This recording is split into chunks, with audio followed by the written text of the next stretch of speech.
Area clean and tidy, kindly. Yes, sir. May nagmo-market ng katawan dito. Tara, kain tayo!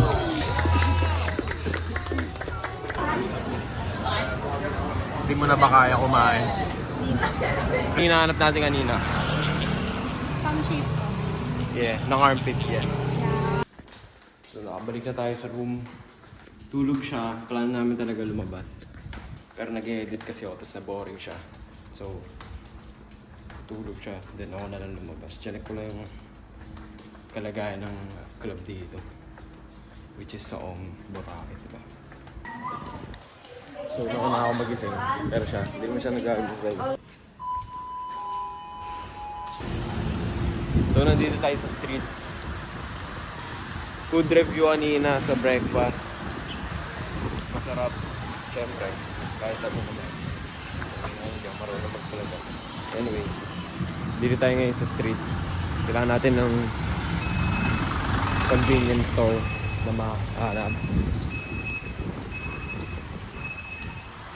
Dati ko pa pinag-iisipan ng magganito na iPhone vlog kasi madali. Bale, hindi ka nagagamit ng Procam, digital camera.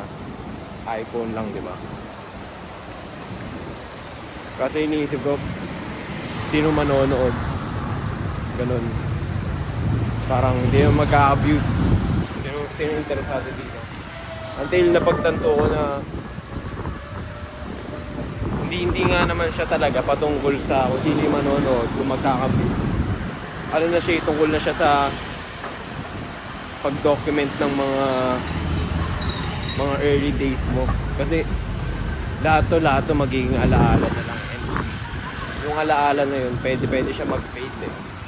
So bale, compared kapag naka-document ng ganito, malalaman mo talaga yung mga iniisip mo nung panahon na yun. Yung mga shit mo nung mga panahon na yun. So enter tayo dito.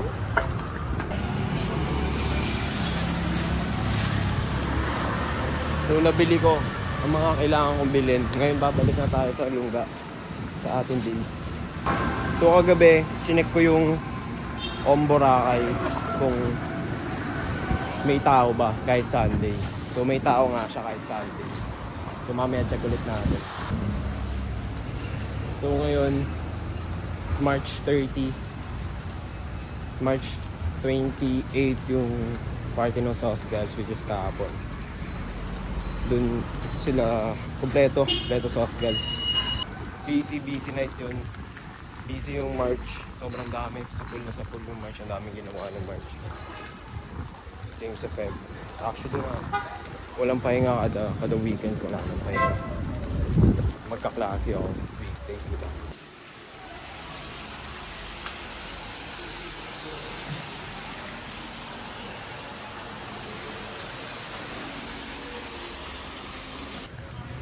So nag-swimming kami.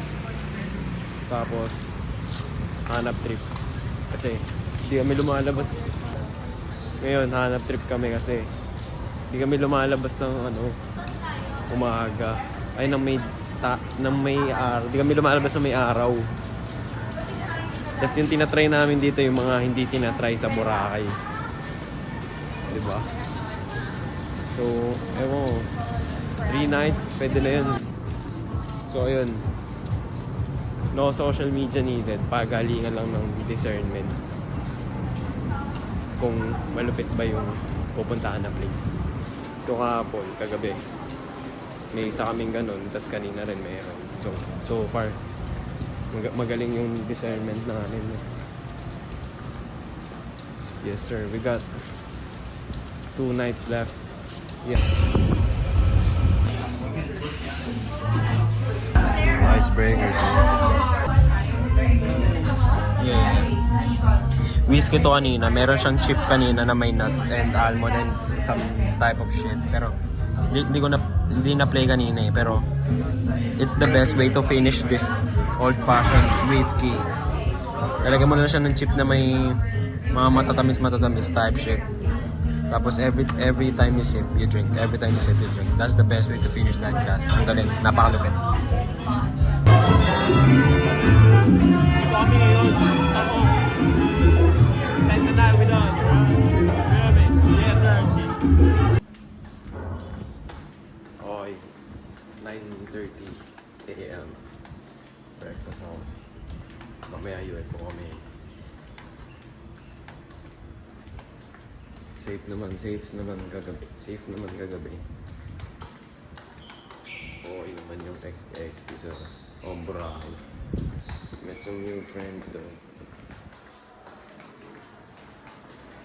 It's a good night, I guess. It's a good night, bro.